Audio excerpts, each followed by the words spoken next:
Welcome to the Fear and Greed Daily Interview. I'm Michael Thompson.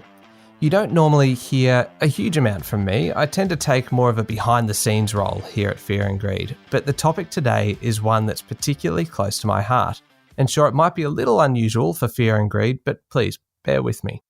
In October 2019, I was at work when I got a call from my wife. She'd been told to rush our 2.5-year-old son to hospital. He'd been unwell for a little while, and suddenly there was a suspicion that he had, of all things, type 1 diabetes.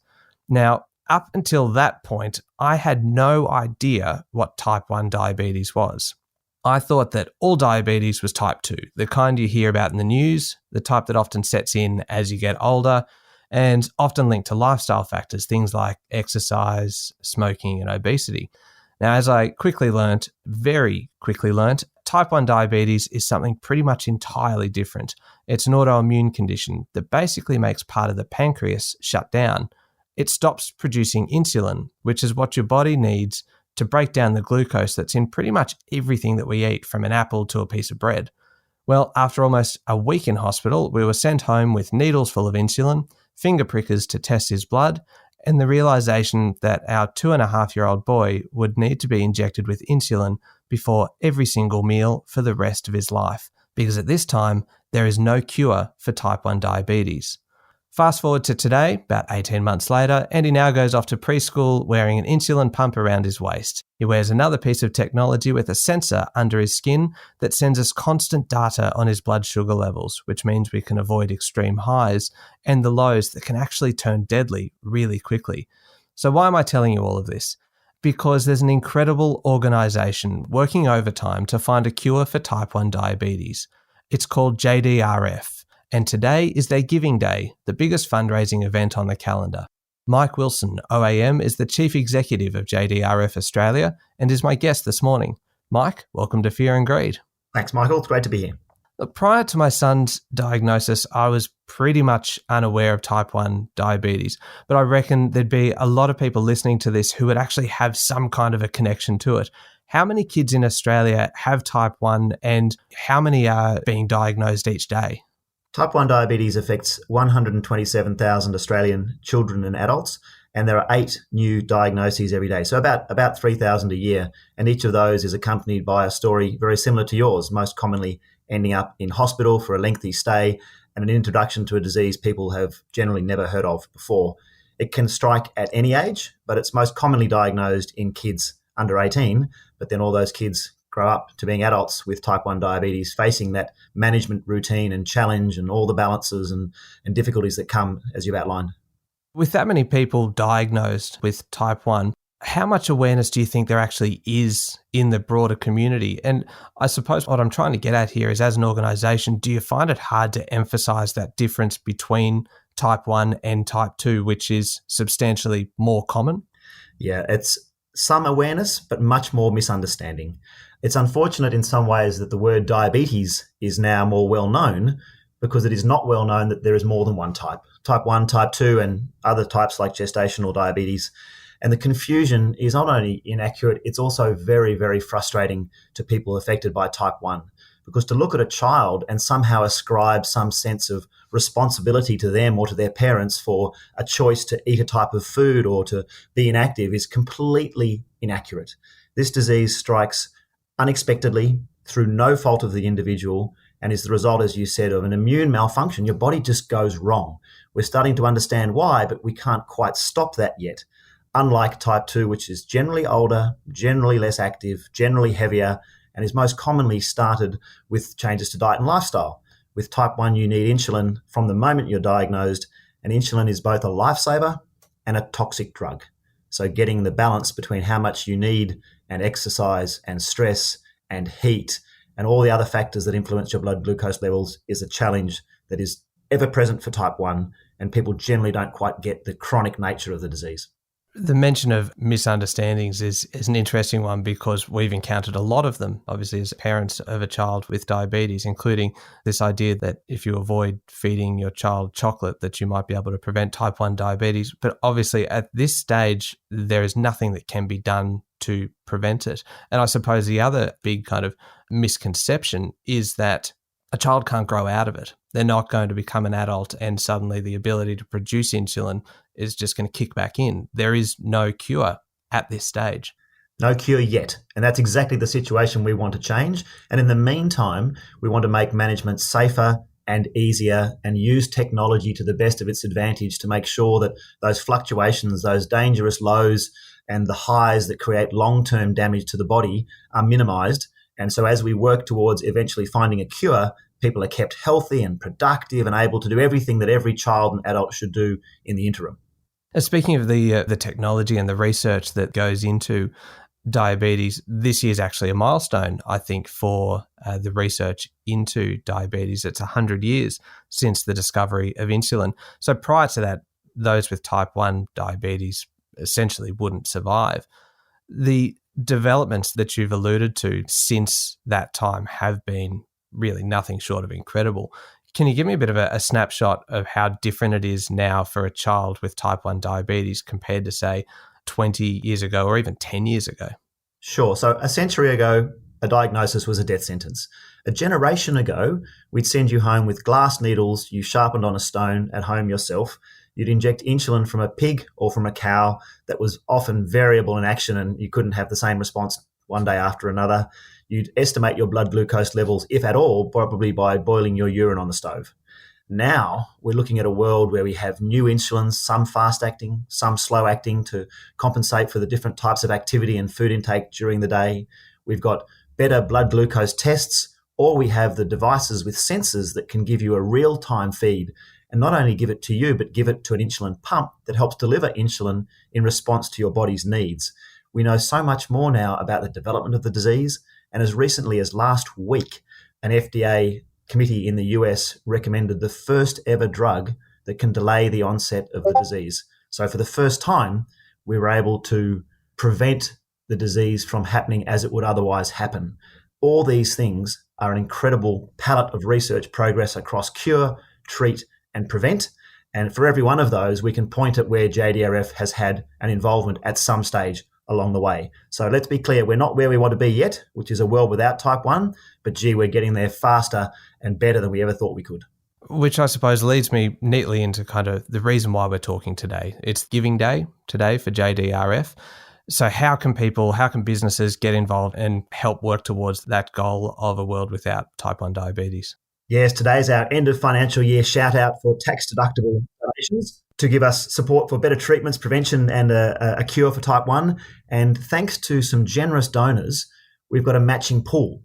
And what that means is any donation today is doubled from that pool. So if you give 100, we get 200. If you give 500, we get 1,000, and you can do the numbers upwards from there. So the best way to get involved is to go to our website, jdrf.org.au/give, and make a contribution if this is a cause that's either important to you or that you'd like to help us make progress on. And today it's really our focal point for fundraising for this year in an online environment. That matched pool of funding is quite incredible. How important has corporate support been to JDRF? Increasingly important, and it's a combination of corporate and significant private philanthropy. People who have taken the time to understand our cause or have come with some personal association to our cause and an assessment of just this is a good organisation to invest in making progress. So with their help, we've built that matching pool to over $1 million in size. Wow. And so we're hoping to go to the community and generate another $1 million today through individual donations that are then doubled. I think it also helps to kind of understand exactly what a donation is going towards. For example, what would $10,000 pay for in JDRF research? Well, today, $10,000 pays for $20,000 of research. That's a good start. Let's be clear. Research is not cheap.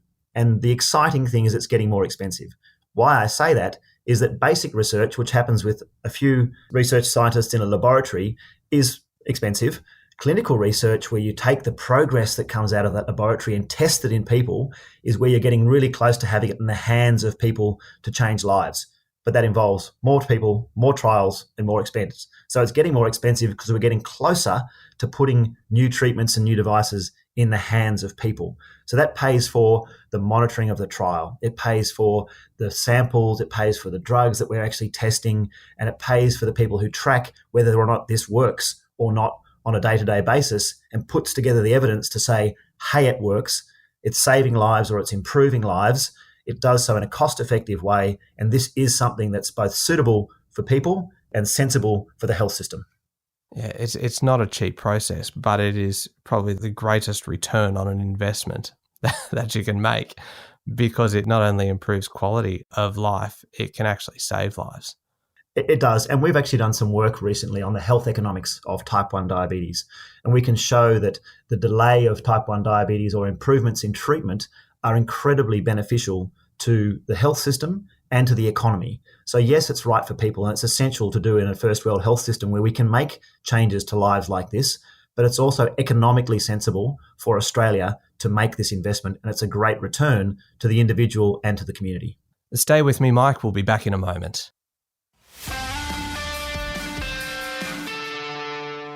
I'm talking to Mike Wilson, Chief Executive of JDRF Australia. What's been the impact over the last 12, 18 months of COVID-19 on fundraising? I know JDRF is pretty heavily reliant on fundraising efforts. It's been a pretty challenging time over that period for a lot of people, a lot of businesses. Has there been a big hit to the fundraising efforts of JDRF? Yes, and a big change in response. So our history has been community fundraising, often founded on events. And so come March last year, we cancelled 43 events that we were otherwise expecting to run in the 6 months ahead. That included gala balls, it included walks, it included community fundraisers done at a suburban level. And in total, that was a $4 million hit on a base of $10 million of total fundraising expected for that period of time. So we had a really challenging moment ahead of us there to respond to. Having said that, I think we did a terrific job on a bunch of fronts. We replaced some of our major events with our first Giving Day, and which is why today is the second Giving Day. It worked really well. And our first Giving Day generated $1.2 million. Oh, wow. Yeah, it was great. Again, same thing, matching pool, generous donors and community input, doubled on the day. And our walks, we replaced with a virtual walk challenge, which was then complemented by other events like a virtual ride. And for people in lockdown, a bit of virtual riding on a stationary bike turned out to be quite a productive thing to do for them and for our fundraising. So we recouped $3 million of that $4 million drop in alternate initiatives that we literally built on the fly. And we hit a $1 million cost saving across the board, which was hard but necessary. And so the important message is we ended up on mission. We spent as much last year on the research and treatments we want to invest in as we planned to, although it was sourced from a very different base of fundraising. That's a terrific achievement. And I suppose it's significant because COVID didn't stop people being diagnosed. There were still kids finding out that their lives had changed throughout that entire period. And the fact that you were still able to provide the same support and still able to continue the research that you've been doing throughout that time is really quite remarkable. It's terrific. We still had volunteers working for us. They were just working at home. Our advocates beating up members of parliament to try and encourage commitments to investment in type 1 diabetes. They were just doing it via Zoom. So we really adjusted, but we did not falter. And that's partly due to the urgency this organisation has. We're not just on a mission, we're on a hurry. And we've got a terrific board led by people that are the envy of any listed company board, but are all who are here purely and simply for the social purpose of this organisation. And we're very fortunate to have that from the top down, the capability and the urgency that let us make those changes and get them done. What has the response from government been like? So we've been fortunate that over the last 6 elections, we've taken the voice of our community to members of parliament from both sides and showed them why type 1 diabetes is so necessary for investment. From that has come investment in a clinical research network, come investment in another major transplantation program to replace those cells in the pancreas, and particularly for investment in diabetes devices. So 10 years ago, there was no public funding for diabetes-related technology. And we've encouraged the government to invest in insulin pumps and to invest most recently in those continuous glucose monitors, those blood glucose sensors that give you that necessary rich information on what's actually happening in the body so you can respond to it. Now, there's still much more to be done, and there are inequities in access to those devices that we think have to be addressed, and that's our focus for the coming election.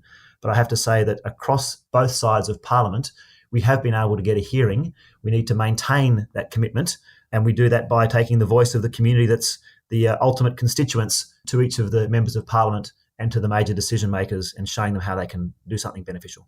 Well, thank you for doing it. I know I have a very vested interest in it, but I think your efforts are greatly appreciated. One last question, if I can, looking to the future now. For a child diagnosed with type 1 diabetes in, say, 10 years' time, what do you think the outcome will be? And what would you like it to be? And are the two aligned? So, firstly, I think the child that's diagnosed in 10 years' time would otherwise have been diagnosed in 3 or 4 years' time. But we actually have a really clear path now towards drugs that are going to delay the onset by 2 or 3 or 4 years or 5 years. 5 years will become 10, and 10 years will become 20 as we get better. And eventually, we won't have type 1 diabetes being diagnosed in anyone new.